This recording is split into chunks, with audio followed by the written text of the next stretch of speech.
Sinibak sa pwesto ang superintendent ng New Bilibid Prison at 12 niyang tauhan.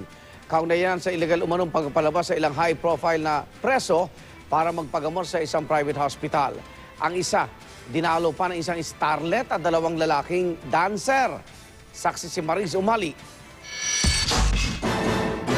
Paano nga bang naging mitsa ng pagkakasibak sa pwesto ng hepe at ng 12 tauhan ng Bilibid ang mga pangyayaring ito sa Metropolitan Medical Center? Ang lalaking nakasombrero na nakuha ng pumasok sa isang kwarto ng ospital, ang convicted drug lord na si Ricardo Camata alias Chacha pala, kilalang leader ng Sige-Sige Sputnik Gang. May sakit daw sa baga kaya iniskortan doon ng mga gwardya ng Bilibid kahit ayon sa Justice Department ay hindi pinagpaalam sa kanila gaya ng nararapat. At ang bumisita sa kanya noong May 31 ayon sa investigasyon ng Bureau of Corrections ay hindi pala mga kaanak kundi 2 lalaking dancer at ang starlet na si Crystal Miller na nakilala raw ni Camata sa sponsored Santa Cruzan sa Bilibid. Sinisikap ang matunto ng GMA News ang sinasabing si Crystal Miller. Kinabukasan naman, June 1, ang nakadilaw na si Camata na nakunang nagte-text, dinalaw ng 2 namang babae. Hindi pa sila kilala. Why did they allow this starlet or dancer without prior clearance from the superintendent's office? Kasi kung talagang hindi naman ho sila naka-register dun po sa list of visitors na dapat na magbisita sa kanya, violation po yun. Iniimbestigahan na rin kung paano nabigyan si Camata ng emergency pass ni Bureau of Corrections Medical and Dental Acting Head Dr. Gloria Achazo Garcia.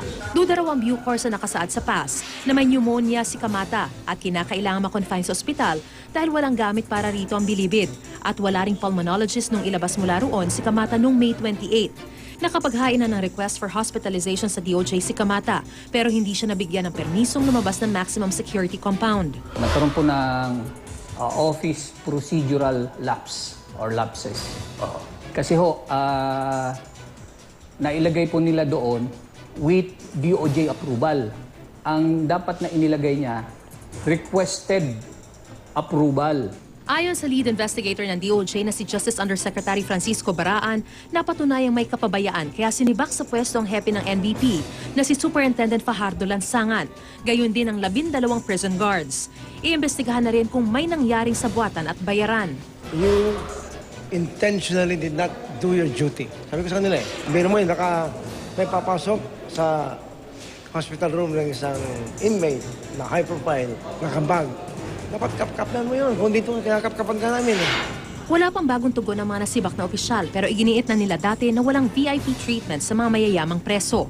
Pinagpapaliwanag na rin ang doktor ng Bilibid kung bakit nabigyan ng emergency pass ang 3 iba pang preso. Nitong Mayo nagpa-opera raw ang umano'y drug lord na si Amin Imam Buratong sa Medical City. Nasa Asian Hospital naman daw ang umano'y leader ng Colanco Robbery Hold-Up Group na si Herbert Colanco dahil sa sakit sa urinary tract. Habang nasa Metropolitan Medical Center naman daw ang murder convict na si Rolito Go dahil sa stage 4 cancer.